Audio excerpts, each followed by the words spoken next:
Hello everyone, this is the seventh chapter of Class 8 English Honeydew, and the title of the story that we are going to study is A Visit to Cambridge. मतलब Cambridge का एक दौरा, मतलब जो भी writer है इसमें वो कैम्ब्रिज के दौरे पर जाता है। Cambridge is a famous university, you must have known about it. तो जो राइटर है वो उस बारे में बता रहा है कि कैम्ब्रिज जाने पर उसे क्या क्या एक्सपीरियंसेस मिलते हैं। तो इस स्टोरी को पढ़ने के पहले बता दूं कि ये स्टोरी है मीटिंग की, जो कि दो लोगों के बीच हुई थी। एक जो डिसेबल्ड थे, जो खुद को डिसेबल्ड समझते थे, और दूसरे जो कि डिफरेंटली एबल्ड थे, as we now see. Stephen Hawking का नाम तो आपने सुना ही होगा। He is one of the greatest scientist of our time. He suffers from a form of paralysis that confines him to a wheelchair. वो एक पैरालिसिस से जूझ रहे हैं, जिसके कारण कि वो अपनी व्हील चेयर से उठ नहीं पाते। And allows him to speak only by punching buttons on a computer. वो सिर्फ अपने स्पेशल कंप्यूटर पे, स्पेशली डिज़ाइंड कंप्यूटर पे, वो सिर्फ बटन्स प्रेस करके ही अपनी बातें कह पाते हैं। Which speaks for him in a machine like voice, जैसे कि उनकी वॉइस भी जो है वो मशीन की तरह लगती है। फिरदौस कांगा राइटर हैं इस कहानी के, और एक वो पत्रकार हैं, जर्नलिस्ट हैं, जो कि मुंबई में ही पले बढ़े हैं, काम करते हैं। Kanga was born with bright brittle bones.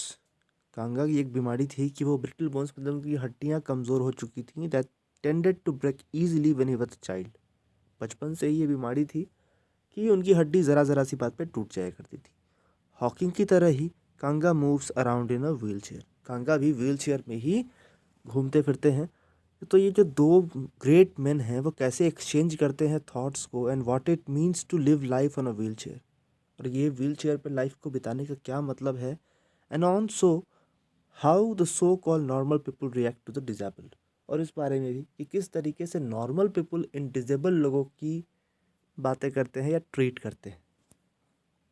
तो वो कहते हैं, Cambridge was my first metaphor for England, and it was strange that when I left it it had become altogether something else because I had met Stephen Hawking there. Firdaus Kanga यहाँ पे कह रहे हैं कि मेरे लिए तो इंग्लैंड का मतलब ही कैम्ब्रिज था, और ये काफ़ी स्ट्रेंज था क्योंकि जब मैं वहाँ से आया तो मैं बिल्कुल एक अलग ही फीलिंग लेकर आया था, क्योंकि मैं वहाँ पर स्टीफन हॉकिंस से मिल चुका था।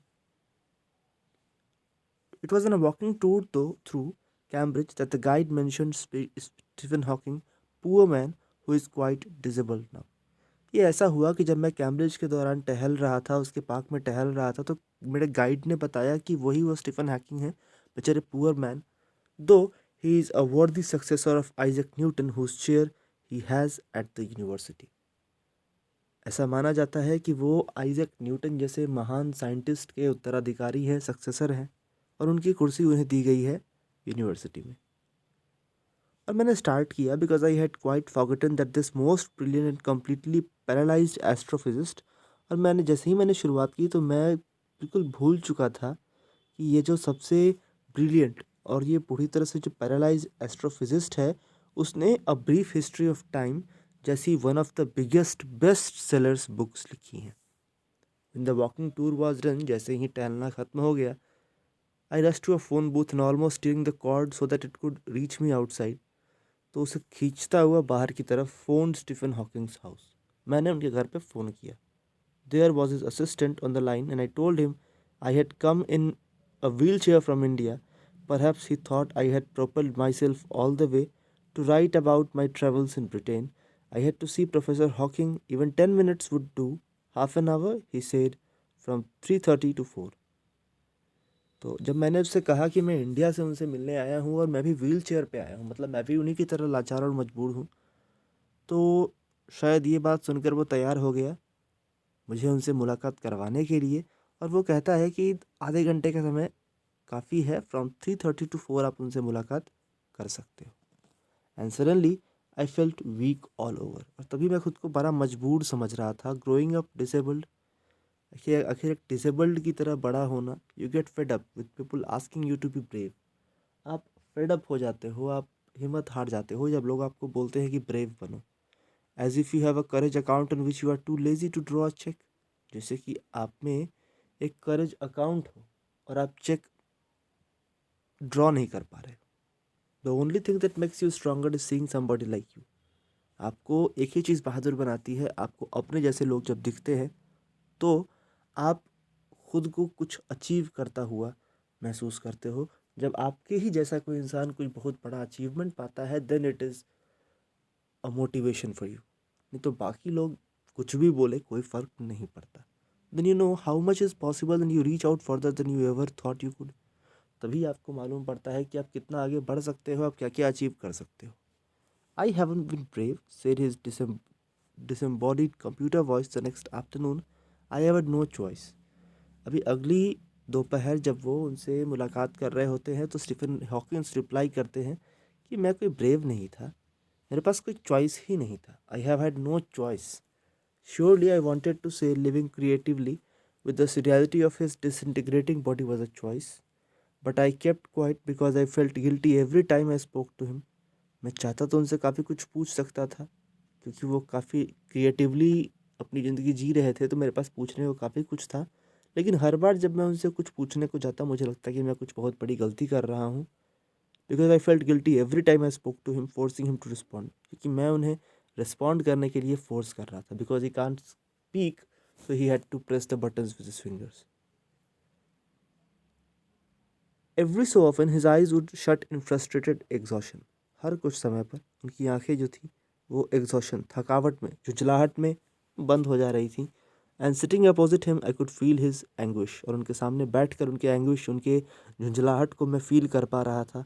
The mind buoyant with thoughts that came out in frozen phrases and sentences stiff as corpses. उनके मन में बोलने को तो काफ़ी कुछ था, लेकिन वो जो फ्रेजेस के फॉर्म में अपने एंसर्स को रिप्लाई कर रहे थे वो ऐसा था जैसे कि जो सेंटेंसेस है वो कॉप्सेस की तरह, मतलब वो लाश की तरह उनके सामने आ रही हैं। सेंसेस मतलब बिना किसी ब्यूटी के जो सेंटेंसेस है वो सिंपल फ्रेजेस सामने रख रहे थे, लेकिन form of yes, no, I can, I can't, like this. A lot of people seem to think that disabled people are chronically unhappy.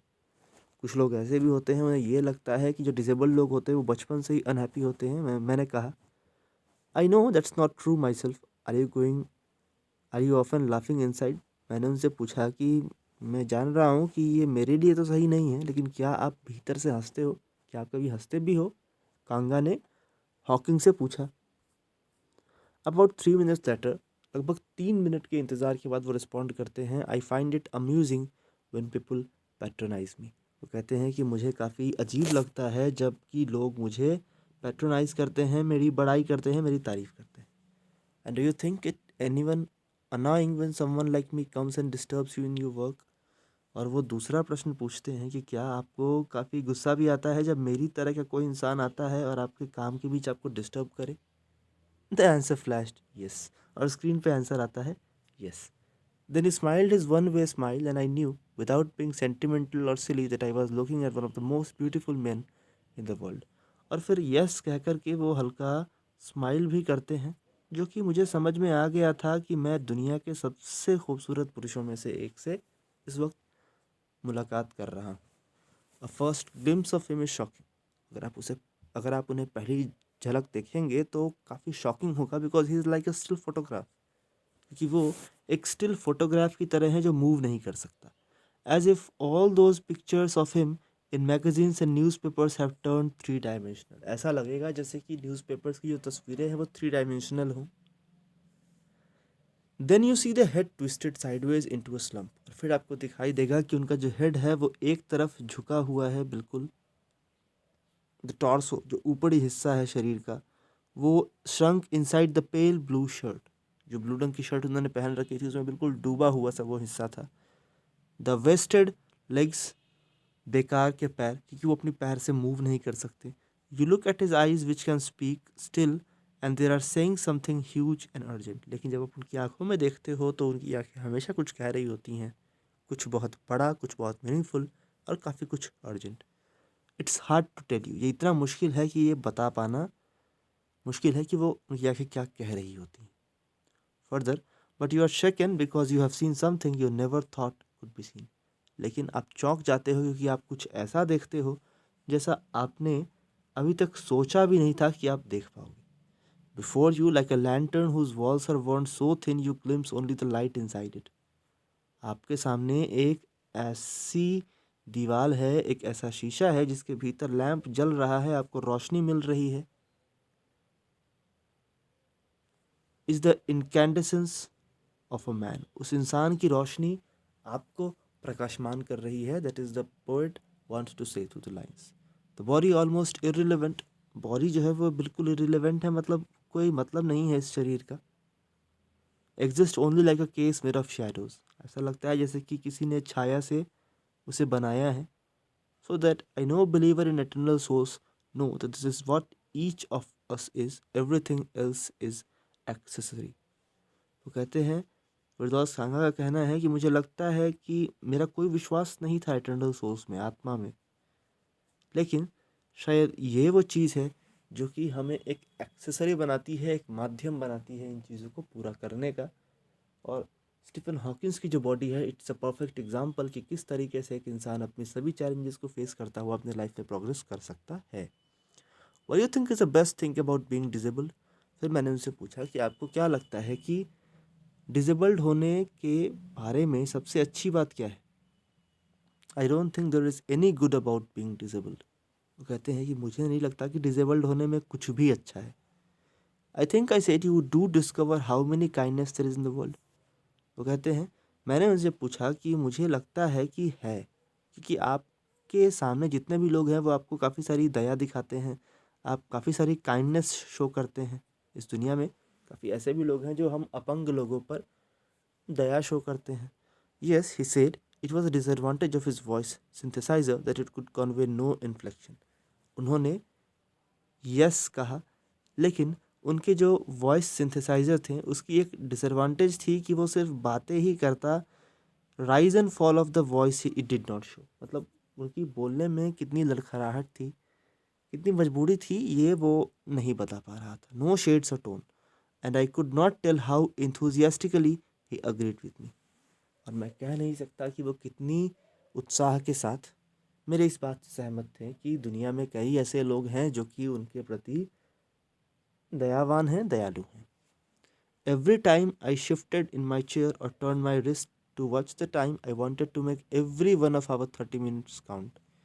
हर बार मैं जब अपनी कुर्सी में खुद को शिफ्ट करता और अपनी घड़ी पर ध्यान देता तो मैं चाहता कि उन आधे घंटे की मुलाकात के हर वक्त को मैं जी लूँ, इंजॉय कर सकूँ. I felt a huge relief and acceleration in the possibilities of my body. मैं अब खुद के बॉडी को लेकर नई पॉसिबिलिटीज़ फील कर पा रहा था, ह्यूज रिलीफ फील कर पा रहा था. How little it mattered that I would never walk और इवन स्टैंड.